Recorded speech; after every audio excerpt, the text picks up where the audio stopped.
Hello, my name is Grace Jeffries. I'm going to be going over my Management 296 Current Trends in Human Resource Management interview and research that I conducted for spring of 2025. So to start off, my interview was conducted with Sandy Porter. She is the operations manager at Olympic Landscape.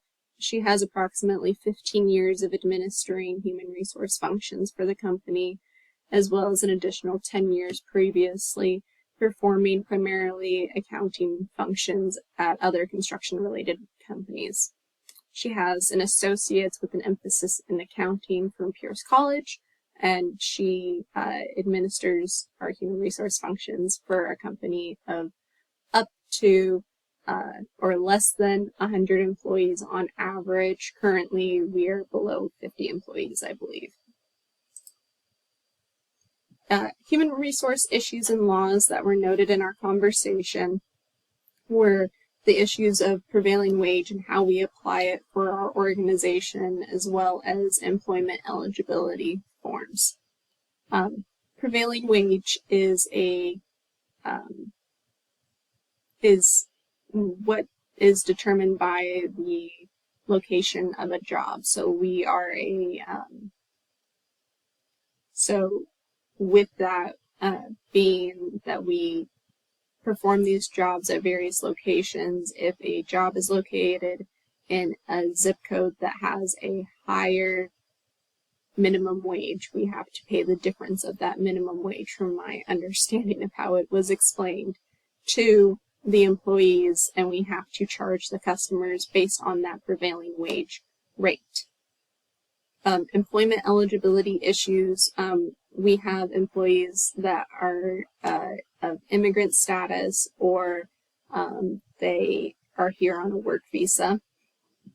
And so we have to ensure that they're allowed to work within the U.S. and that we have to verify their eligibility with either a work visa or an immigration card when we're processing their paperwork.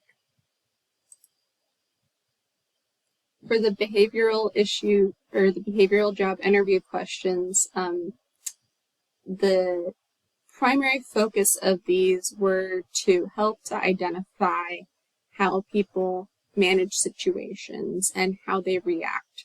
And in doing so, Sandy informed me that primarily when they're interviewing persons for positions at the company, they are looking for people who are able to work within the team dynamic that is already established, and that they don't take things too personally within the workplace, or that they don't lose their cool, or they're able to manage their feelings in times of stress. These are very important as we work with a lot of customers of varying backgrounds, and it can be the pressure of customer expectations can sometimes heighten the situation. So examples of these behavioral job interview questions would be how do you handle difficult customers? How do you handle stress? What would your last boss say about you? What are your strengths and weaknesses? Tell us about a time when you had to prioritize many different tasks and how were you able to do so successfully? How do you work under pressure? How do you go about, facilitating in different processes and procedures? How do you deal with workplace conflict? Right, that's going to be a big one. While external customers are important, it's also important to understand how a person is going to handle internal customers as a result.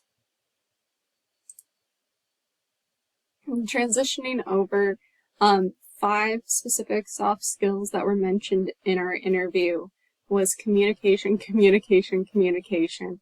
Just like real estate is all about location, location, location, the importance of clear, concise, and accurate communication in the workplace is imperative. It is not a skill that can necessarily be taught. It is something that a person has gone through their life with, their communication style. And if the communication style is not coherent with the rest of the team, you're going to find issue in how people go through, managing that conflict.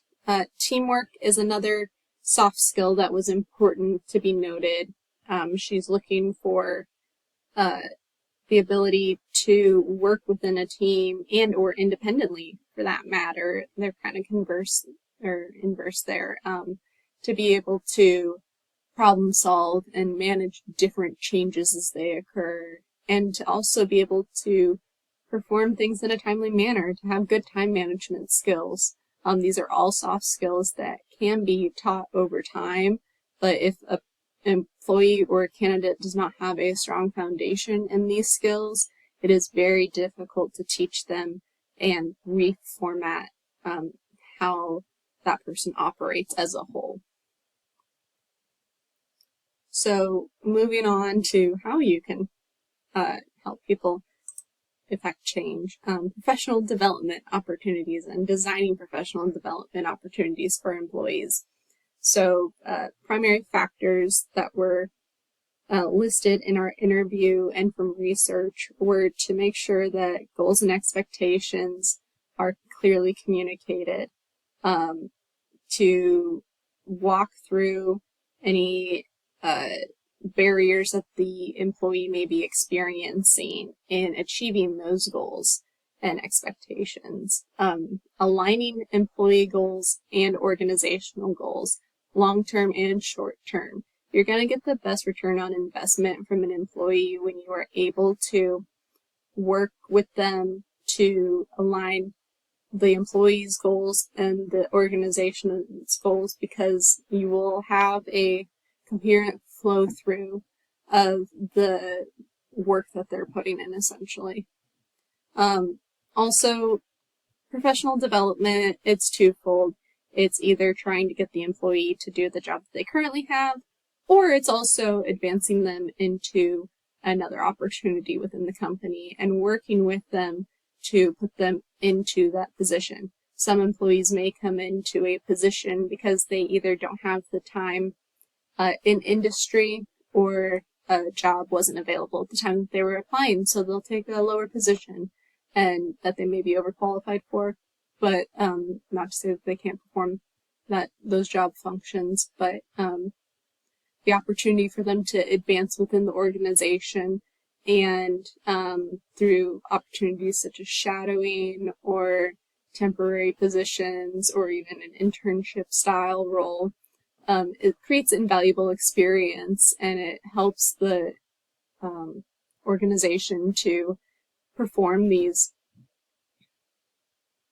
changes and monitor how that can be affected at a relatively low cost to them, other than, employee salary and benefits and related matters. So ADA and EEOC laws and regulations that apply within the landscape and general construction industry. We have staff members who are non-English speakers. English is not their first language, and that is okay. That is part of the diversity aspect of any environment and any workplace that needs to be expected in a very rapidly globalizing workforce. So through that, we need to make sure that we're providing a translator and translated documents as appropriate to those employees, to ensure that they are aware of not only just like labor law postings, but their general job expectations. Any sort of work processes or procedures need to be translated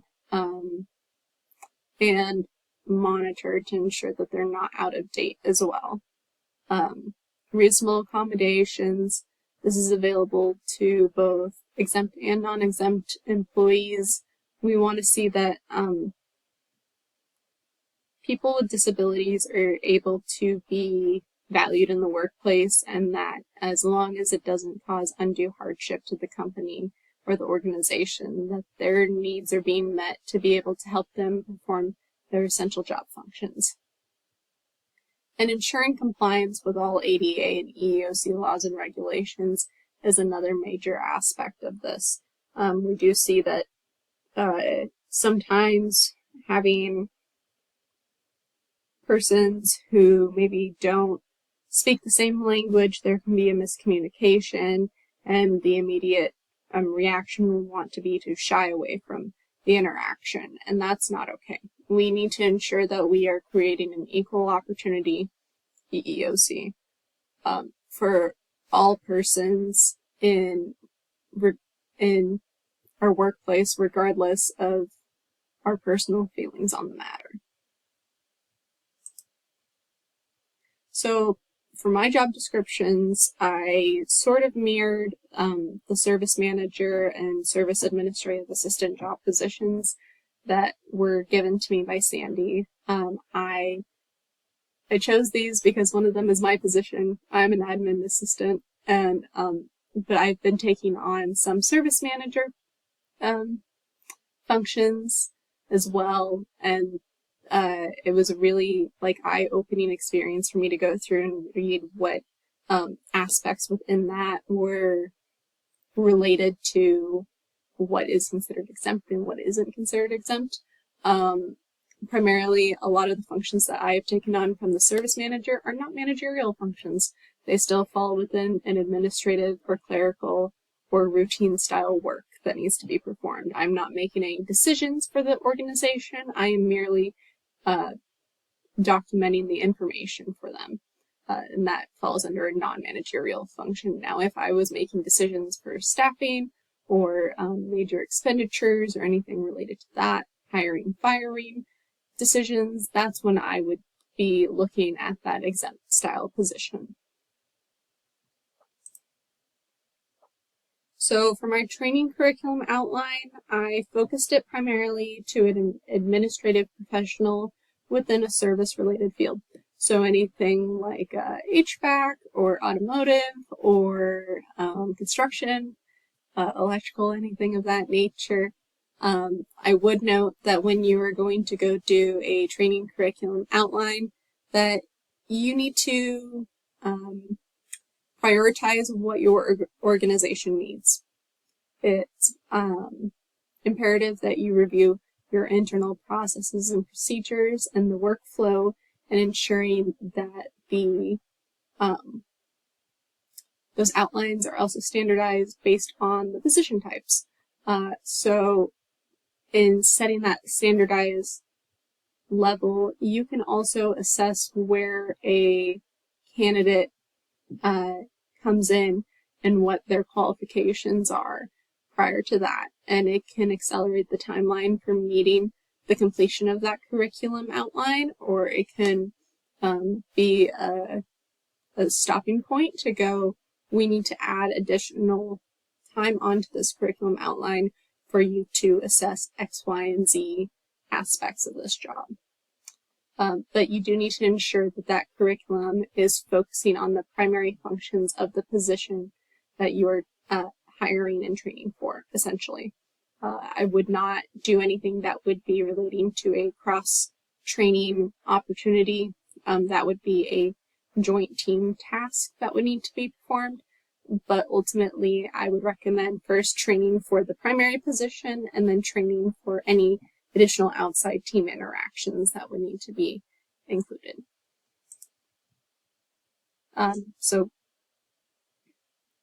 Sandy had mentioned to me that she didn't necessarily have a background in human resource management, that this job, so to speak, fell into her lap when she transitioned over into an office manager role for the organization. But because of this, and it is a small organization, she has invaluable experience on the job of how she has been managing various types of human resource functions for the organization.